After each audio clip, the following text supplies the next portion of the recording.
Case अपने आप एक ऐसा मसला है जो जबरदस्त तरीके से उलझा हुआ है, लेकिन इस उलझे हुए मसले में अगर मुंबई पुलिस खुद ही उलझती दिखाई दे तो आप क्या कहेंगे? मुंबई पुलिस के कमिश्नर राकेश मारिया का तबादला नहीं किया गया, बल्कि उन्हें प्रमोशन देकर इस पूरे मामले से अलग करने की कोशिश की गई। राकेश मारिया को डीजी होमगार्ड बना दिया गया और उसके साथ साथ यह माना जा रहा था कि अब चूंकि इस पूरे मामले की जांच खुद राकेश मारिया कर रहे थे, तो अब इसकी जांच मुंबई के पुलिस कमिश्नर जावेद अहमद करेंगे, जो इन्हें इस पद पर अब नया आसीन किया गया है। लेकिन जैसे ही ये बातें सामने आनी शुरू हुई, महाराष्ट्र सरकार पर तमाम आक्षेप आने शुरू हो गए। यहां तक कि खुद मुख्यमंत्री देवेंद्र फडणवीस को भी इस मामले के बारे में सोचना पड़ा कि क्या वाकई राकेश मारिया को इस केस से हटाकर मुंबई पुलिस के साथ ज्यादती की जा रही है? क्या वाकई में उन्हें एक नेगेटिव पब्लिसिटी मिल रही है? और शायद यही वजह है कि शाम होने से पहले महाराष्ट्र सरकार ने यह तय किया कि सीना बोरा हत्याकांड की जांच राकेश मारिया के निगरानी में ही की जाएगी। लेकिन इसमें कोई दो राय नहीं है कि राकेश मारिया को इस केस से हटाया जाना शायद बहुत लोगों को खलता दिखाई दे रहा है, क्योंकि ऐसा माना जा रहा था कि राकेश मारिया इस केस को लगभग सुलझाने के करीब पहुंच चुके थे। राकेश मारिया, जिन्होंने बतौर मुंबई पुलिस के कमिश्नर शीना मर्डर केस को सुलझाने में रात दिन एक कर दिया, दावा किया कि इसे आरुषि जैसा केस नहीं बनने देंगे। 30 सितंबर से पहले इस केस को सुलझाने की कसम सी खा ली थी, लेकिन रातों रात उनका प्रमोशन हो गया। सरकार ने तत्काल प्रभाव से उन्हें डीजी होमगार्ड के तौर पर नियुक्ति का आदेश दे दिया है। शीना मर्डर केस जांच में अब तक मुंबई पुलिस की जांच जहां तक पहुंची, उसमें राकेश मारिया ही अहम किरदार थे। राकेश मारिया की बदौलत ही 3 साल पुराने केस के तार खुले। जिस टीम ने जांच और सबूत जुटाए, उसे राकेश मारिया ने ही लीड किया था। अब उनकी जगह अहमद जावेद ने ले ली है। अहमद जावेद ने मुंबई के नए पुलिस कमिश्नर के तौर पर चार्ज संभाल लिया है। Investigation which goes on as to the collection of evidence and all that, as a leader, the thing, any case which I think is important or having a bearing of it will be monitored in the right professional way as it deserves. Rakesh Maria के अचानक हुए promotion को लेकर सवाल उठने लगे हैं। ये बीच में अचानक से उनको हटाने की सरकार ने क्यों घोषणा की, सरकार ने उसमें स्पष्टीकरण देने की आवश्यकता है। लेकिन निश्चित रूप में सरकार government should come clean on this issue कि अगर 22 दिन में अगर जो सीपी रिटायर होने वाले थे, उनको इतनी जल्दबाजी से बदलने की क्यों आवश्यकता रही? अचानक ट्रांसफर नहीं होती है। ट्रांसफर होने के पहले काफी उसका विचार किया जाता है। काफी दिनों तक हमने विचार किया है, कम से कम 2-3 हफ्ते इस पे विचार हुआ है और माननीय मुख्यमंत्री जी के साथ चर्चा हुई है और सभी सीनियर ऑफिसर्स के साथ चर्चा हुई है। चर्चा करने के बाद ये निर्णय लिया गया है कि उनको पदोन्नति भी देनी है और ट्रांसफर भी करना है। अचानक कुछ नहीं होता है। कहा जा रहा है कि राकेश मारिया के प्रमोशन के लिए 30 सितंबर तक का वक्त था। खुद उन्होंने 30 तारीख तक इस केस को सुलझाने का दावा किया था। ऐसे में सरकार ने आनंद फानंद में उनका प्रमोशन क्यों कर दिया, इसको लेकर अटकलों का बाजार गर्म है। अहमद जावेद राकेश मारिया से सीनियर आईपीएस अफसर हैं और बनिस्बत राकेश मारिया के उनका करियर अब तक विवादों से अछूता रहा है। आतंकी खतरों के मद्देनजर शहर को महफूज बनाने की चुनौती पुलिस के सामने है। वीडियो जर्नलिस्ट ओम प्रकाश के साथ विकास श्रीवास्तव, न्यूज नेशन, मुंबई। महाराष्ट्र में राकेश मारिया की छवि एक तेज तर्रार आईपीएस अधिकारी की जरूर रही है, लेकिन सीना बोरा हत्याकांड में उनकी दिलचस्पी, जरूरत से ज्यादा दिलचस्पी कई लोगों को बहुत खर रही थी। लोग ये सवाल उठा रहे थे कि आखिरकार मुंबई के पुलिस कमिश्नर एक हत्याकांड के मामले में खुद घंटों बैठकर पूछताछ आरोपियों से क्यों कर रहे हैं। यहां तक कि महाराष्ट्र के मुख्यमंत्री देवेंद्र फडणवीस ने भी एक इशारों में टिप्पणी की थी। उन्होंने कहा कि राकेश मारिया जितना वक्त सीना बोरा हत्याकांड को दे रहे हैं, अगर इतना ही वक्त मुंबई के दूसरे अपराधों को देते तो मुंबई अपराध मुक्त हो जाती। तो क्या यह माना जाए कि बहुत ज्यादा दिलचस्पी दिखाना, इस केस को सुलझाने में जीतोड़ कोशिश करना राकेश मारिया के लिए भारी पड़ गया और शायद इसलिए उन्हें प्रमोशन देकर डीजी होमगार्ड बना दिया गया ताकि इस केस से उन्हें हटाया जा सके। मुंबई पुलिस में आज एक ऐसा बदलाव हुआ जो कुछ अजीबोगरीब था। महाराष्ट्र के डीजी होमगार्ड की जिम्मेदारी संभाल रहे अहमद जावेद को मुंबई का पुलिस कमिश्नर बना दिया गया, तो मुंबई के पुलिस कमिश्नर रहे राकेश मारिया को डीजी होमगार्ड की जिम्मेदारी दे दी गई। दलील दी गई कि राकेश मारिया का प्रमोशन किया गया है। अगर वाकई राकेश मारिया का प्रमोशन किया गया, तो फिर ऊंचे पद की जिम्मेदारी संभाल रहे अहमद जावेद को कमिश्नर क्यों बनाया गया? जो राकेश मारिया को एक पुलिस अफसर के तौर पर जानते हैं, वो ये भी जानते हैं कि उलझे हुए क्राइम केसेस की जांच में उनकी खासी दिलचस्पी होती है। और यही वजह है कि 1993 के सिलसिलेवार बम धमाकों से लेकर शहर में हुए कई सेंसेशनल मर्डर केसेस की मिस्ट्री भी राकेश मारिया ने खुद सुलझाई है। लेकिन शीना बोरा मर्डर केस में उनकी दिलचस्पी ने सरकारी हलकों में उन्हें कंट्रोवर्शियल बना दिया।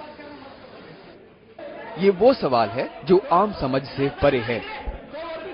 मुंबई पुलिस में बीते कुछ सालों में ऐसे कम ही वाकये हुए जब खुद मुंबई पुलिस कमिश्नर ने जांच की कमान संभाली हो। मुंबई का शीना बोरा मर्डर केस भी उनमें से एक ही था। जांच को गोपनीय बनाए रखने की कोशिश हुई, लेकिन जब मीडिया ने इस केस की बारीकियों को टटोलना शुरू किया, तब खुद राकेश मारिया ने मीडिया ब्रीफिंग की जिम्मेदारी संभाली। और तो और इस केस से जुड़े कुछ लोगों को मारिया ने इंटरोगेट भी किया। खुद राकेश मारिया ने इस मामले में प्रेस कॉन्फ्रेंस कर मीडिया तक जानकारी भी पहुंचाई थी। सूत्रों की माने तो हाल ही में खुद महाराष्ट्र के मुख्यमंत्री ने राकेश मारिया के इस जांच में इन्वॉल्वमेंट को लेकर चिंता जताई थी और इसका समाज में एक गलत मैसेज जाने का डर जताया था। मुख्यमंत्री ने कहा था कि मारिया जितनी मेहनत से शीना बोरा केस की जांच को देख रहे हैं, अगर वो इतनी ही दिलचस्पी हर अपराध की जांच में ले तो मुंबई में लॉ एंड ऑर्डर कभी नहीं बिगड़ेगा। सीएम साहब ने तो व्यंग का सहारा लिया, लेकिन मुंबई के पूर्व पुलिस कमिश्नर और बीजेपी सांसद सत्यपाल सिंह ने साफ गोई से कहा कि मारिया ने कोई गलती की होगी, तभी उन्हें हटाया गया होगा। महाराष्ट्र के जो माननीय मुख्यमंत्री हैं वही सरकार का जवाब दे सकते हैं, लेकिन निश्चित रूप से ऐसा कोई कांड रहा होगा जिससे चीफ मिनिस्टर मजबूर हुए उनको उस पद से हटाने के लिए। हालांकि तबादले के बावजूद शीना बोरा मर्डर केस की जांच से राकेश मारिया जुड़े रहेंगे। महाराष्ट्र सरकार के अधिकारियों ने साफ कर दिया है कि जब तक इस मर्डर मिस्ट्री की जांच पूरी नहीं हो जाएगी, तब तक राकेश मारिया इस जांच से जुड़े रहेंगे। साथ ही शीना बोरा मर्डर केस की तफ्तीश से जुड़े दूसरे पुलिसकर्मियों को भी नहीं बदला गया है और इसी वजह से उम्मीद लगाई जा रही है कि शीना बोरा मर्डर मिस्ट्री का सच शायद दुनिया के सामने जल्द आ जाएगा। Team news nation. Rakesh Maria को जिस तरीके से पहले हटाया गया, उसके बाद फिर उन्हें फिर केस की कमान सौंप दी गई है। अब इससे तो तय हो गया है कि जाहिर सी बात है पुलिस में कुछ उठापटक और असमंजस की स्थिति बरकरार रहेगी। लेकिन अगर इस पूरे केस को देखें तो ऐसा लगता है कि यह केस वाकई में एक ऐसी अनसुलझी गुत्थी बना हुआ है जिसके जितने तार निकालिए उतनी ज्यादा उलझन बढ़ती चली जाती है। हालांकि पुलिस का यह दावा है कि पिछले 48 घंटों में उसने इस पूरे मामले में बहुत बढ़त की है। एक बातचीत के बारे में पता चला है जो कि स्काइप पर की गई, जिसका ट्रांसक्रिप्ट मुंबई पुलिस कहती है कि उसके पास है और उसमें कहा जा रहा है कि शीना बोरा और संजीव खन्ना के बीच बातचीत हुई है, जिसमें माफ कीजिएगा इंद्राणी मुखर्जी और संजीव खन्ना के बीच में स्काइप पर बातचीत हुई है, जिसमें यह कहा जा रहा है कि इंद्राणी मुखर्जी ने संजीव खन्ना से कहा कि वो अपनी बेटी से बहुत परेशान है, वो अपनी बेटी से छुटकारा पाना चाहती है। अब इसका क्या मतलब निकाला जाए, मुंबई पुलिस तो इसे हत्या का मोटिव मान रही है। शीना मर्डर केस में दिन रात सबूत और लीड तलाशती मुंबई पुलिस ने एक ऐसा खुलासा किया जिसने सबको हैरान कर दिया है। मुंबई पुलिस को सूत्रों से जानकारी मिली कि कैसे शीना को लेकर इंद्राणी परेशान थी और शायद यही वजह थी कि इंद्राणी और संजीव खन्ना ने शीना को रास्ते से हटाने का इरादा बना लिया। बताया जाता है कि इंद्राणी और संजीव खन्ना के बीच स्काइप पर हुई बातचीत का रिकॉर्ड पुलिस के हाथ लगा है। मुंबई पुलिस को संजीव खन्ना और इंद्राणी मुखर्जी के बीच बातचीत का रिकॉर्ड मिला है। पुलिस के मुताबिक इस बातचीत में शीना को रास्ते से हटाने का प्लान बनाया गया और ये बातचीत कत्ल से पहले की साजिश का खुलासा करती है। इतना ही नहीं, पुलिस का यह भी कहना है कि इस बातचीत में इंद्राणी ने मिखाइल को भी प्रॉब्लम बताया था। इंद्राणी और संजीव खन्ना की बातचीत की रिकॉर्डिंग से पुलिस को अपने कई सवालों के जवाब मिल गए हैं। पुलिस ने एक एक कर कड़ियां जोड़ी, ड्राइवर शामवर राय की कहानी से सबूतों को इकट्ठा किया और फिर सबूतों के सहारे क्राइम चेन को पूरा कर दिया। पुलिस सूत्रों के मुताबिक स्काइप पर इंद्राणी और संजीव खन्ना के बीच 7 बार बातचीत हुई। कहा जा रहा है कि स्काइप कॉलिंग का इस्तेमाल करने के पीछे एक सोची समझी साजिश हो सकती है पुलिस के मुताबिक इंद्राणी का ख्याल था कि मोबाइल से की गई बातचीत का रिकॉर्ड आसानी से हासिल किया जा सकता है और वो पुलिस के लिए एक पुख्ता सबूत बन सकता है, जबकि इंद्राणी को लगा कि स्काइप की कॉल डिटेल्स मिलना मुश्किल होगा। लिहाजा उसका ख्याल था कि कत्ल की इस कहानी का कोई निशान पुलिस को नहीं मिल पाएगा। अदालत में मुंबई पुलिस ने जो बयान दिया था उसमें साजिश के इस पहलू का जिक्र भी किया है। शीना बोरा हत्याकांड में मुंबई पुलिस को बड़ी कामयाबी हाथ लगी है। मुंबई पुलिस सूत्रों की माने तो जिस एविडेंस का जिक्र कर जिस एविडेंस को जुटाने का जिक्र करके मुंबई पुलिस बार बार इन आरोपियों का, शीना बोरा हत्याकांड से संबंधित आरोपियों का रिमांड एक्सटेंड करवाती रही है, उस मामले में मुंबई पुलिस के हाथ बड़ी कामयाबी लगी है। दरअसल मुंबई पुलिस ने उस चैट को रिकवर कर लिया है, स्काइप पर हुए उस चैट को रिकवर कर लिया है, जिसमें शीना बोरा को रास्ते से हटाने की बात जो है वो इंद्राणी मुखर्जी अपने पूर्व पति संजीव खन्ना से कर रही हैं। पुलिस के मुताबिक इस रिकॉर्डिंग की सबसे अहम बात यह है कि बातचीत कत्ल से कुछ दिन पहले की ही है। रिकॉर्ड के मुताबिक पीटर के देश से बाहर जाने के बाद इंद्राणी ने स्काइप का इस्तेमाल कर संजीव को मुंबई बुलाया और संजीव खन्ना के मुंबई आने के बाद ही शीना का कत्ल हुआ। Shailendra Singh, news nation, Mumbai. Mumbai police दरअसल ये दुनिया को सामने प्रदर्शित करना चाहती है कि वो इंद्राणी मुखर्जी के खिलाफ तमाम सबूत जुटा रही है और उसके लिए बड़ी मशक्कत भी कर रही है।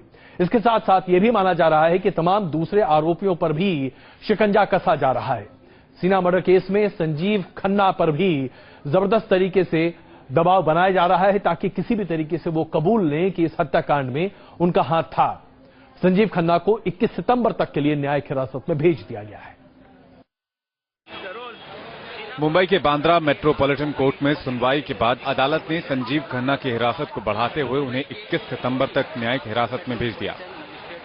वहीं दूसरी तरफ संजीव खन्ना के वकील ने निचली अदालत में दरख्वास्त डाली है। इस दरख्वास्त में मुंबई पुलिस पर संजीव खन्ना को गैर कानूनी तरीके से गिरफ्तार करने का इल्जाम लगाया है। तो संजीव खन्ना के वकील ने एक जिरह के दौरान ये कहा कि चूंकि संजीव खन्ना को 7 तारीख को यहां पेश करना था, ऐसे में एक दिन की इलीगल तरीके से पुलिस कस्टडी जो है वो मुंबई पुलिस ने ली है। लिहाजा इस एक दिन में जो भी एविडेंस कलेक्ट किए गए हैं उसे मान्य न किया जाए। हालांकि अदालत ने इस पूरे मामले पर जो वकील से कहा कि आप इस मामले पर एक एप्लीकेशन दीजिए और उसकी सुनवाई की जो डेट है वो 10 नवंबर को मुकर्रर की गई है। संजीव खन्ना के बचाव पक्ष के मुताबिक संजीव खन्ना की हिरासत की मियाद सोमवार को ही खत्म हो रही थी और मुंबई पुलिस को संजीव खन्ना को सोमवार को ही अदालत में पेश करना था, लेकिन पुलिस संजीव खन्ना को लेकर कोलकाता चली गई, जिसके बाद आज उन्हें कोर्ट में पेश किया गया। इसी आधार पर बचाव पक्ष ने संजीव खन्ना की रिहाई की मांग की थी। संजीव खन्ना के वकील की दरख्वास्त के बाद अदालत ने खार पुलिस स्टेशन से इस बाबत रिपोर्ट पेश करने को कहा और संजीव खन्ना की याचिका पर 10 सितंबर को सुनवाई हो सकती है।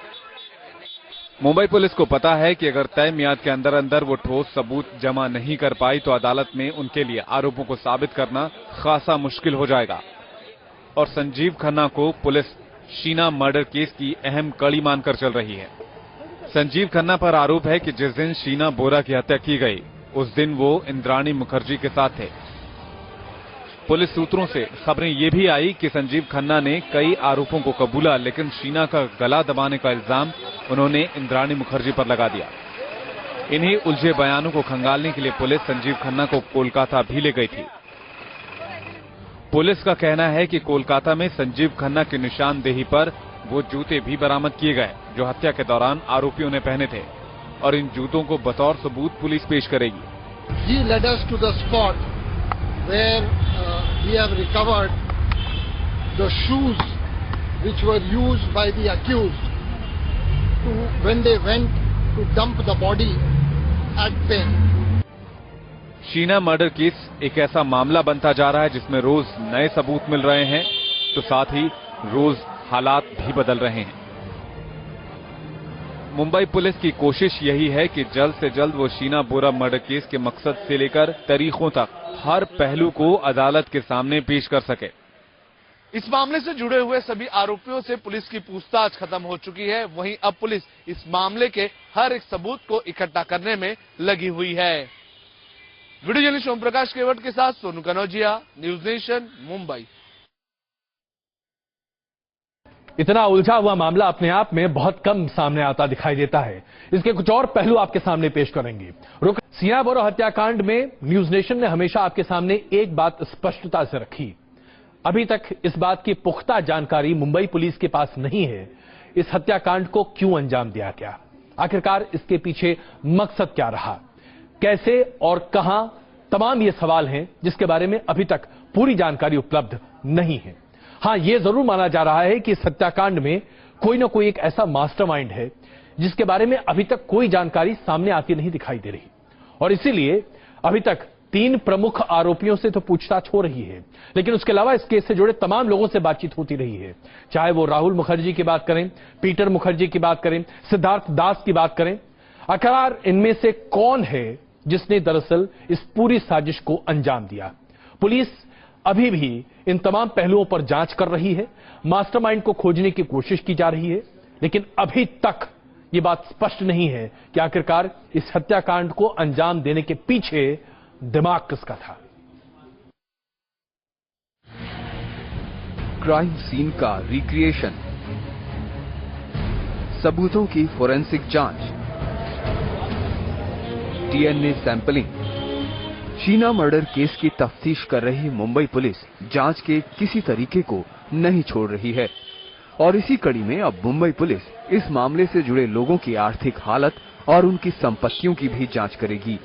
खबरों के मुताबिक police forensic auditors, income tax consultant और इकोनॉमिक ऑफेंसेस विंग के अफसरों की मदद लेगी और मुखर्जी परिवार की संपत्तियों की जांच करेगी।